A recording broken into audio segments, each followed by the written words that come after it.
Dr. Hocker. Dr. Kelsenberg. Here. Dr. Lauer. Here. Dr. Petrie. Here. Dr. Corbeni. Dr. Thielander. Here. Chair Sherman. Here. You have a quorum. Great. Let's stand for the pledge.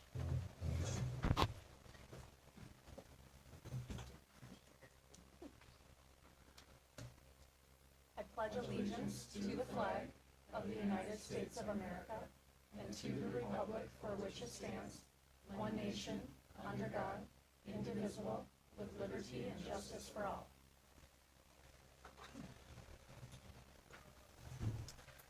All right, I'm going to go ahead and make a motion to approve tonight's agenda. Can I get a second? Second. Great. Dr. Petrie with the second. All those in favor of approving tonight's agenda, raise your hand and say aye. Aye. Opposed? Motion passes. Great. I'm going to go ahead and also make a motion to approve tonight's consent agenda. Pretty small. One item. Item A, payment of invoices. July 8th through August 4th, 2023. Is there a second to that motion? Second. Great. Director Lauer with the second. All those in favor of approving tonight's consent agenda, raise your hand and say aye. Aye. Opposed? Motion passes. All right. Before we get into our first item, I thought I would just let everyone know tonight, for the first time, we're at Oakland Middle School. So if anyone's watching from home or if anyone in the room doesn't know where they are, no, we're at Oakland Middle School. And I do have to say, as we look at the bond and we're looking at upgrades to Oakland, adding space, this media center is incredibly tiny. I wish there were more people from the community here to see this. It's tinier than I would say almost any of the elementary schools that I've seen in the district, for sure. So this would be one of the areas that would be addressed with the bond. So just to make that point. And anyway, so now we'll move on to our section here is our strategic direction of fostering a safe, welcoming, and inclusive environment for all staff and students. And that will start with Carissa Keister, who's going to speak to our 23-24 operational plan. Welcome. Thank you. Good evening, Superintendent Funk, members of the board, Chair Sherman. I'm excited tonight to talk to you about our operational plan. You've heard about this throughout the year. We've been talking about the work that's been going on behind the scenes to create an operational plan, and we're going to roll this out to staff in a couple of weeks, so we wanted to make sure you had a chance to see it in our community as well. An operational plan is really designed to help give us a guidebook for how we're going to do our work. It will provide a lot of direction and focus for our staff in the year ahead. With that, I'll ask you to move forward. This all started by getting feedback from our community.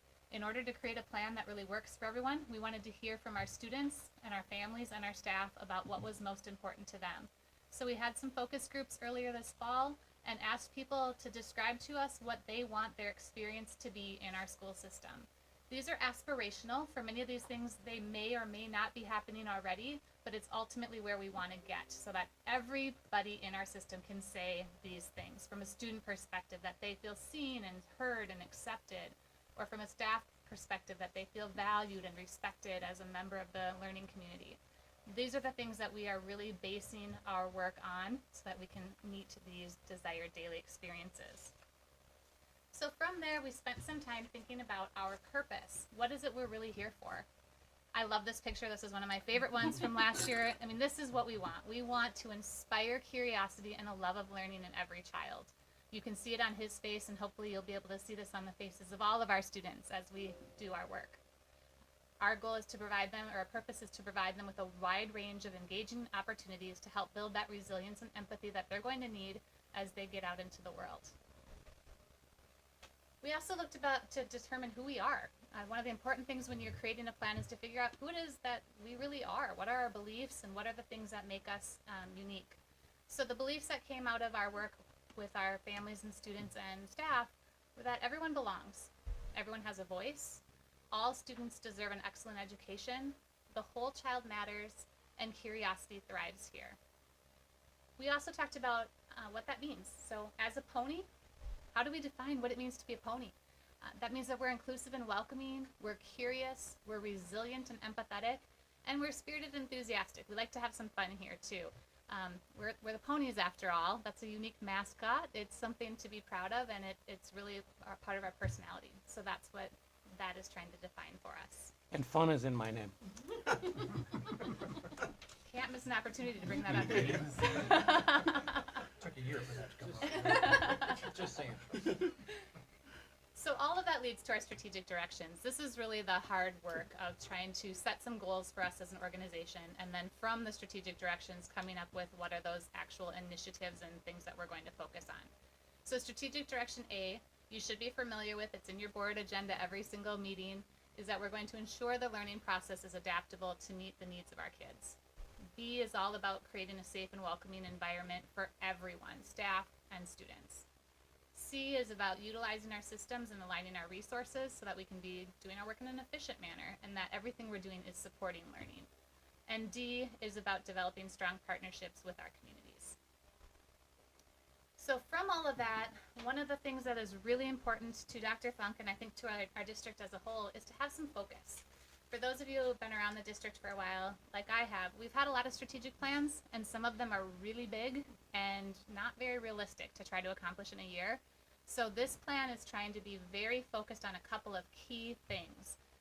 It's not about how many things we can do, but how we can do a few things really well. So our main focus this year is literacy, and as a community we hear a lot about that. We know how important it is for our kids to know how to read, and we know that we maybe haven't always done the very best in this area, that we do have room to improve, and we have staff that are really focused on wanting to do this work well.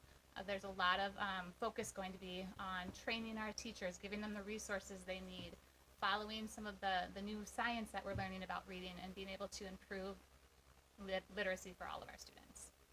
Equity inclusion is on here as well. This can sometimes be a loaded term that gets people a little concerned, but this is really about just making sure all of our kids have the opportunity to be successful. And whatever that means for them, sometimes it means we have to create some extra opportunities so that there's a level playing field for everyone, but it's truly about making sure all of our students have those opportunities to learn. And social and emotional learning and mental health have been a big focus for many years and need to continue to be. Our kids have a lot of things going on in life, and we need to be able to support them so that they can learn. So helping to reduce some of those barriers or remove those barriers and allow them to focus on their learning. So those are the key areas. And this, go ahead. This one gets a little bit more into the weeds of the work that we're going to do. Can you go back to the previous slide? I just want to make a point because the last two, I could easily see those applying to the staff as Yep. well. Yes. Is that is the intent to, so that, maybe teachers are coming with a lot of experience and maybe they need more in a certain area, or the social emotional piece certainly. I'm glad you brought that up. As we talked about at the beginning, a lot of the feedback that we received from our staff was that they needed that kind of support for themselves, and so that they have the tools to be able to support their students as well. And you'll see that on the next slide as we get into kind of the real actual work. There's professional development initiatives at the bottom here. So in all of these areas, there are opportunities for our staff also to have more support and more resources given to them to help in those areas. So again, this is something we'll be spending a lot more time with our staff. We wanted you to see it, but ultimately we've broken it down by each strategic direction of the key areas of our work this year. So literacy, K-5 is a big focus. You also know we have a new science curriculum that you've approved recently. Thank you for that. So that'll be another big thing that our teachers will be working on to roll that out to students. As you get into some of the other strategic directions, there's that alignment of mental health support services, getting into C, priority-based budgeting. Marie's going to do a lot of work with us and our team to make sure that we're really focusing our resources where they need to be to support learning. And getting into D, of course, the bond, you mentioned that already, but that's a huge area of focus for us this year as we work with our community. So we will be going through this with our staff in depth, and this will really be helping us to focus our work on the things that matter in the year ahead. Just wanted to show you, we won't spend a lot of time on this, but there are a lot of layers below this that are going to be our work internally, and one of them is the district vision card. This is something that we will be creating to help us have metrics in place to determine if we're focusing on the right things and what's that progress looking as we move through over time. So we're finding different data points essentially for all of these different strategic directions to help us keep track and measure our progress, see if we're on track or what we need to do to adjust and make sure that we're meeting our goals. The next thing is the action cards at the school and department level. This is where each of our schools and all of our departments are going to look at the operational plan and figure out what's my part in this. What are the things that we need to do as a school or as a department to make these strategic directions really happen. So each school will be sitting down actually tomorrow we have our data day. They'll be looking at the information that they have on their students and on their achievement and determining what they need to do and what are their initiatives for the year. We were doing that at our department levels too, and again, we'll have some progress monitoring throughout this to make sure that we're really staying on track. This process is new to us in Stillwater, and I'm really excited about it. I think it's going to help give us more, it's going to help keep us more focused than we have in the past. As I've said, we have a history of these really big plans that are great in theory, but really hard to try to get all of these different initiatives to happen. But to give each of our schools and our departments a couple of key, really important things that they can focus on to make sure that we're moving where we need to go. Our theme for the year is expect more. The superintendent sent out a message to staff just last week explaining what this means, that it's not about doing more, but it's about doing things really well so that we can have everyone just know that we're really focusing on what matters and that we have high standards for ourselves, we have high standards for our students, and we're going to put the resources behind it to make sure that we can accomplish our goals. So with that, any questions? I'm happy to answer. I'm sure Dr. Funk can help answer. Any questions? I just had a question about the focus on literacy, and I'm just wondering why it got focused to that as opposed to academic achievement in general.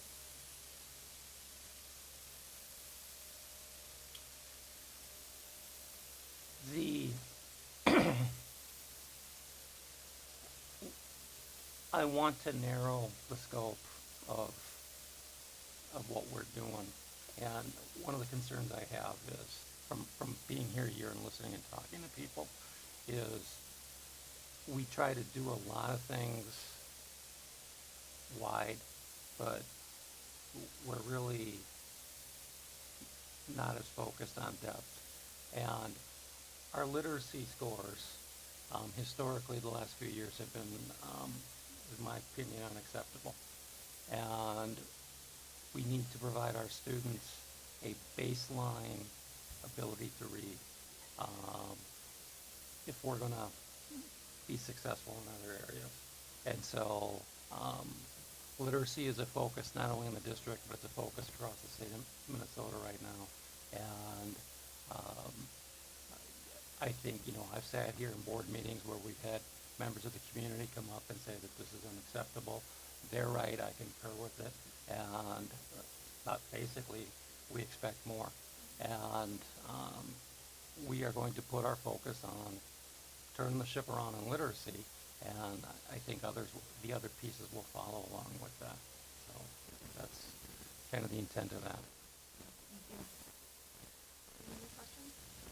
This is small. Under secondary, I think it was the key initiatives chart. Secondary has developmental design. Can you refresh my memory what that is? It's the middle school version of responsive classroom. Oh, So the other thing, back to your point, Director Petrie, literacy is the big piece, but at the same time, if you can look on this slide, K-5 science implementation, we haven't had a curriculum. That is going to be a core area for us as well. And that's what we've really tried to do is break up K-5, here are your 3 areas of focus.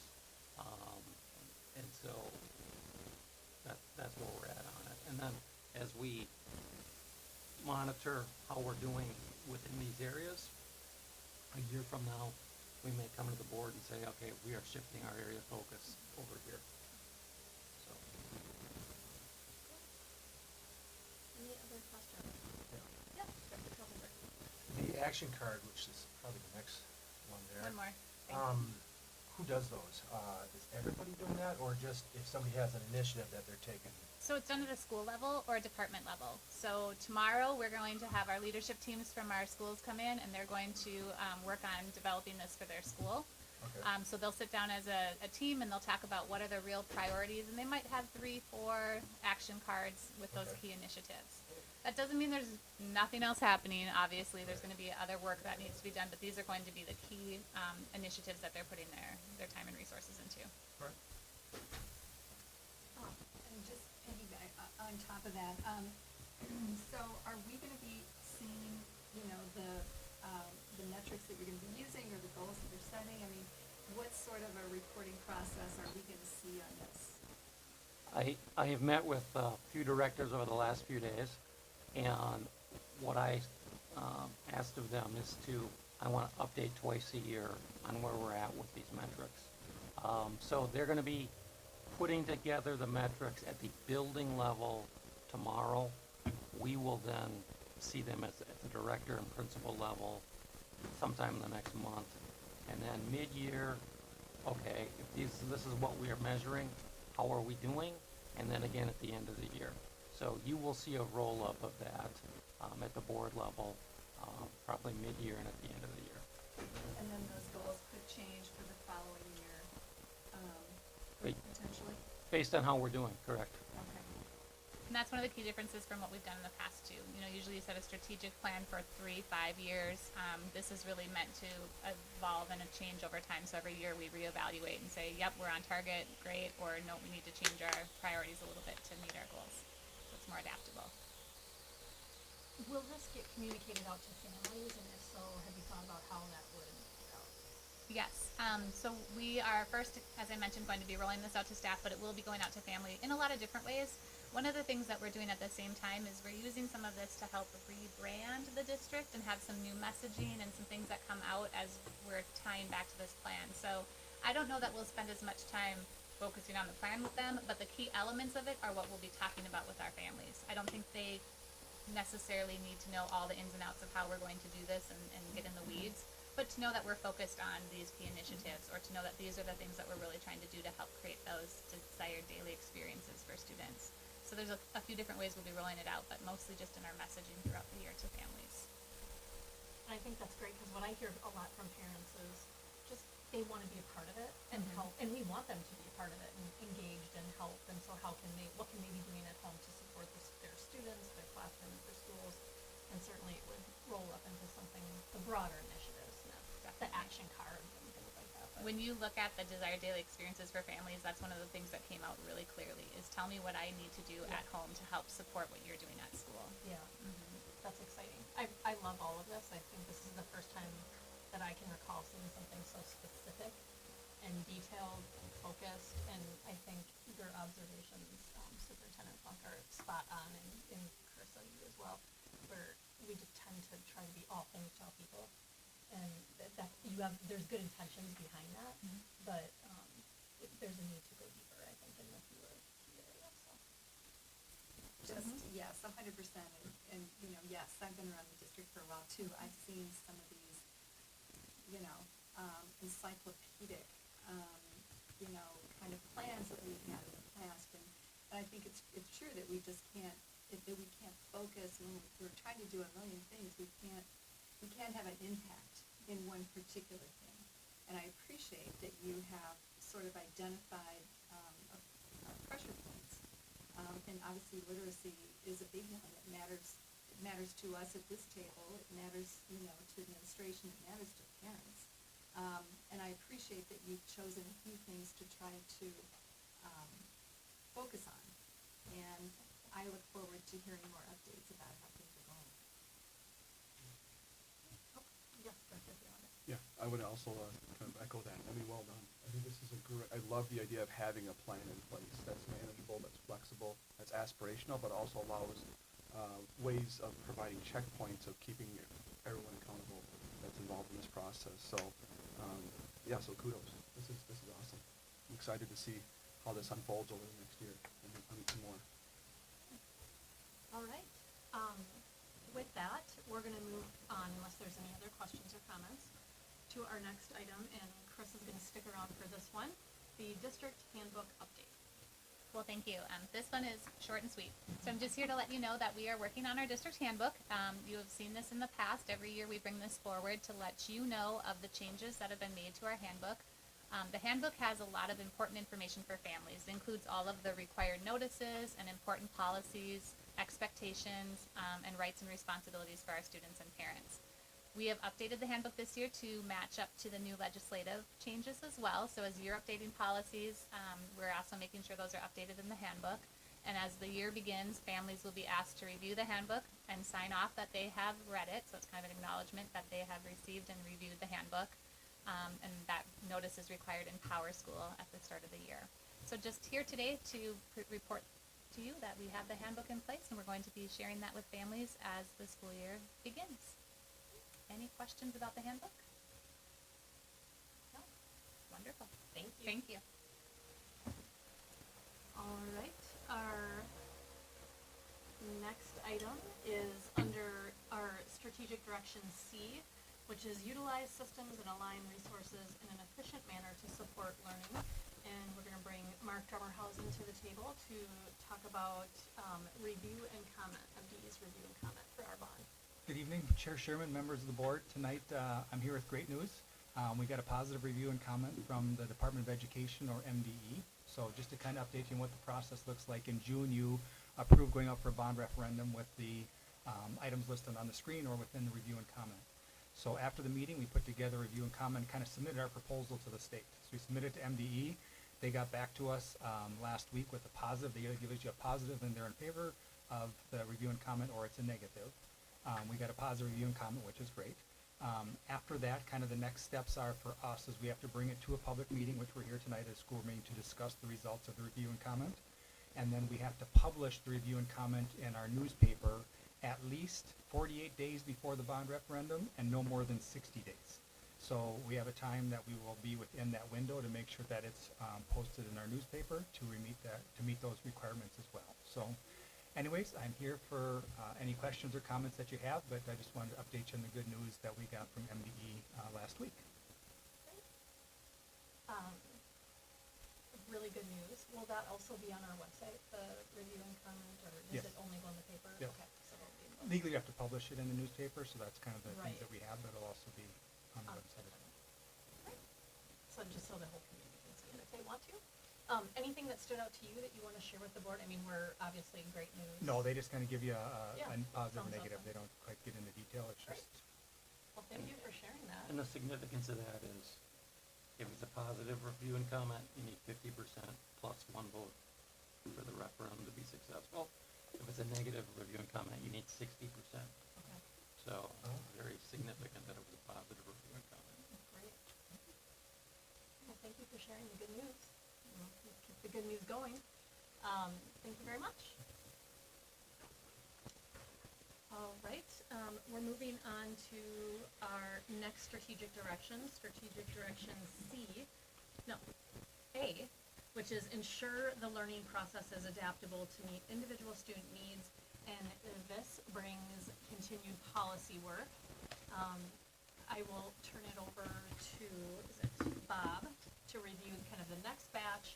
Oh, not Bob. Well, Bob is responsible for policy. Oh. But it's a Okay. 600 series. 600 series, so Caleb and Don are here. Okay, that makes sense. So we'll bring you all to the cozy table here, to hot room cozy table, and discuss this. So I'll turn it over to you to maybe kind of what we did last time, which I think everyone had some positive feedback on.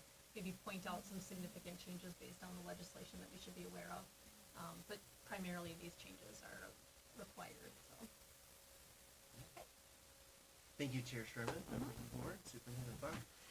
As you mentioned, with the close of the last legislative session and the omnibus education bill, there were some statutory changes that impact our policy work. So we're bringing, I believe, 5 policies to look at today for our first reading, and they all follow in line with statutory requirements and looking at guidance from MSBA. And actually, I should clarify, I think this is action tonight, correct? Yes, Oh, correct. This is just because the changes are legal, just so the board is aware, we're asking for action too. So the first policy to take a look at is one that you're familiar with, as we passed it originally back last January, policy 603. You can look through and you'll see changes that are largely in line with statutory changes. One of the additions that you'll see on the second page is the creation of a school site team. And so this will be carried out through our building leadership teams that have been meeting in June as we look at school improvement planning, and they're actually meeting again tomorrow to begin some of the hard work, the important work with planning for the school year. So that is 603. Like I said, you'd be very familiar with it as you dig into the details. Similar with 604, instructional curriculum. This policy looks at the curriculum of the district, the required areas that we want instruction in, and courses developed and designed. If you look at section 2B, section 2 is kind of a rearrangement. You'll see it later on in the yellow below to match with MSBA. A large section was omitted from our current policy, looking at reading instruction. That will be introduced in an upcoming policy looking at the READ Act. That was a large section of the omnibus bill. Moving on, you'll see in section 4 a reference to parental curriculum review. That also is found extensively within our policy 606. So you'll see some duplication of ideas there. Section 5, CPR and AEI, that was part of our old policy. If you look at MSBA, you'll see there's a much longer section. We decided to keep the truncated version that we had passed in January. No changes were made there with the statute or with MSBA, so we decided to leave that as it was. And the rest, again, is bringing it in line with MSBA policy. Could I ask a quick question since we're on this one? Under section 4, that parental curriculum review, it mentions that there's a specific procedure. Has the new legislation impacted that procedure, or is it purely in the policy? It's purely in the policy. Okay. The legislation did not change the process. The process that we ready to, perfect. Great, thanks. Okay, 618 is assessment of student achievement, and our original policy was very much different. There was 2 lines, I think. So we aligned with MSBA on this policy, and the yellow what was changed from what MSBA had originally in theirs, and it aligns with the different standards and criteria for assessment that the legislation has implemented. So that's pretty much that policy. 620, this one is credit for learning, and what we did on this one is kind of blended the two, because we had to make sure that it aligned with our policy and our requirements on, like, especially when we, if you look at section 4, transfer of academic credit from other schools, we do, if it doesn't align with a core content area, we do accept credits and put them in as electives. And that is a little bit different than MSBA's policy. And the other thing that was different is when we get into the weighted grade section, under section 8, we weight the AP classes and college in the schools and concurrent enrollment with 1.2, they're multiplied by 1.2. We do not weight honors courses in PSEO. So those were the blended pieces that we pulled over from our old policy and then took the MSBA model from there. Yes. Question on this Yeah. one. Under section 6, it talks about how students can earn up to 2 elective credits if they work in a hospital or child care center. Is that new legislation that is Yes. coming through here? And have we ever done something like that before in this No. district? No. Cool. So that's exciting. Yeah. Thank you. Yeah, but it begs the question, why just those industries? Yeah, Correct. yeah. Maybe it's a start in that area for that work experience. Yeah, okay. Do they need any kind of coursework and alignment to it? I guess I maybe should read it closer. There needs to be an application, Yep. and follow-up verification of the hours worked, but I don't believe it's connected to a course, cause course, that would yeah. create its own credit. Right. Okay. Okay, interesting, thanks. And then the final policy is policy 624, which is retitled online instruction. This is also a delete all and replace with MSBA, in line with legislative changes. The big change with this would be in section 4, digital instruction. There are new definitions included, but what this section allows districts to now do is to provide digital instruction, including full online courses to their students without having to go through prior approval process through the Department of Education. So this was a significant change. Districts had to complete a fairly rigorous application to offer online courses to their students. We are able now to do that without that application. We cannot offer online courses to students outside of our district without that application, but we can certainly have a lot more flexibility with the kinds of programming and the model of delivery that we offer. The rest you'll see is pretty verbatim to statutory language as well. Do we see anything with the digital instruction changes that will be looked at in our own district? I mean, I know these are all new, and so probably being figured out and Yeah. reviewed for how it can be utilized, but. So that will be a component that we build into our curriculum and instructional review process to identify, should this course be offered in a hybrid format or blended? Should it be offered full online? Should there be a variety there? Okay. So I know departments at the high school have been interested in exploring online delivery.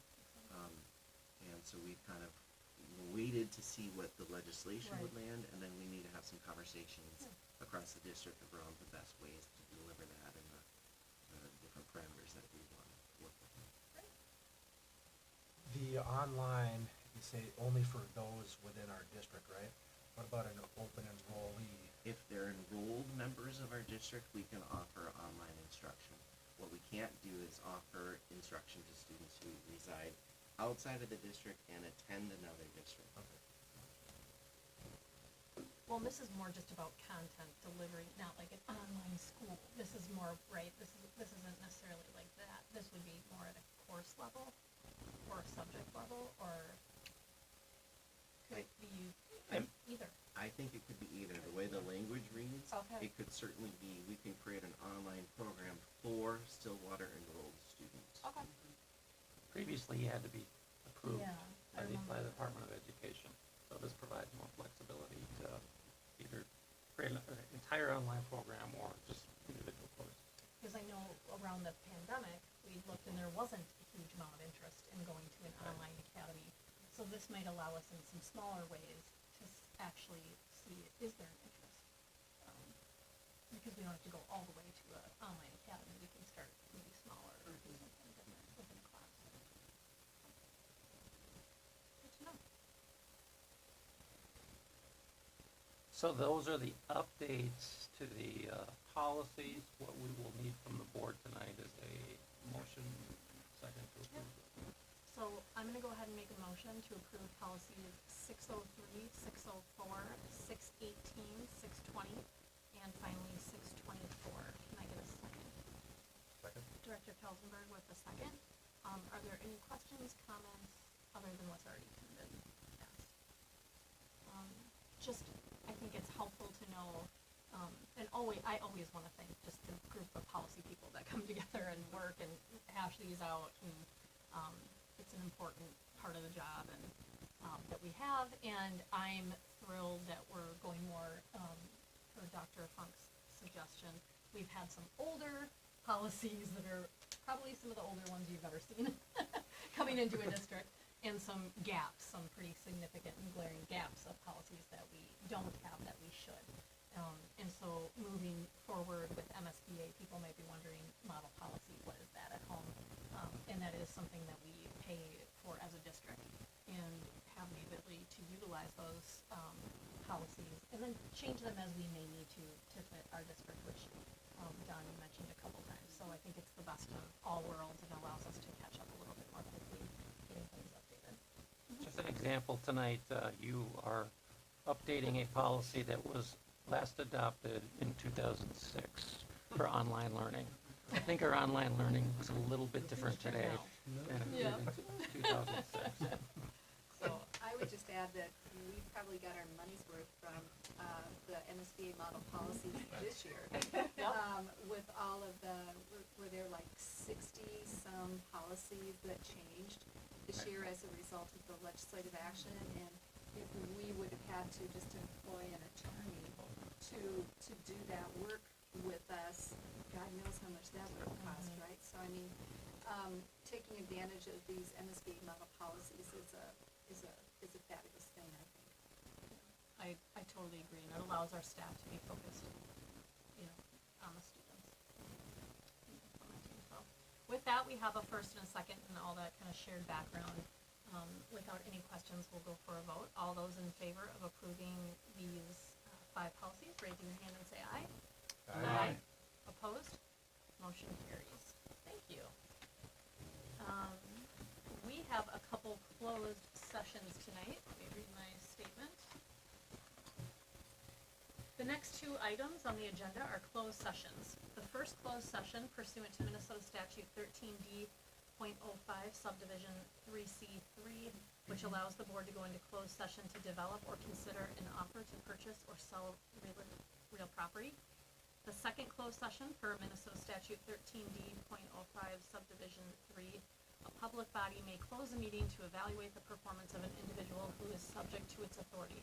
The public body shall identify the individual to be evaluated prior to closing the meeting. This employee is superintendent evaluation for 2022-2023 for Superintendent Dr. Funk.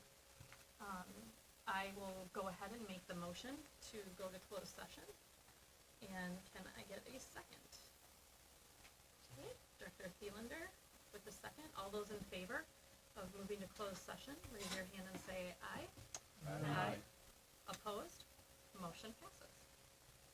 We will go to closed. Thank you. Where are we going? Go somewhere or?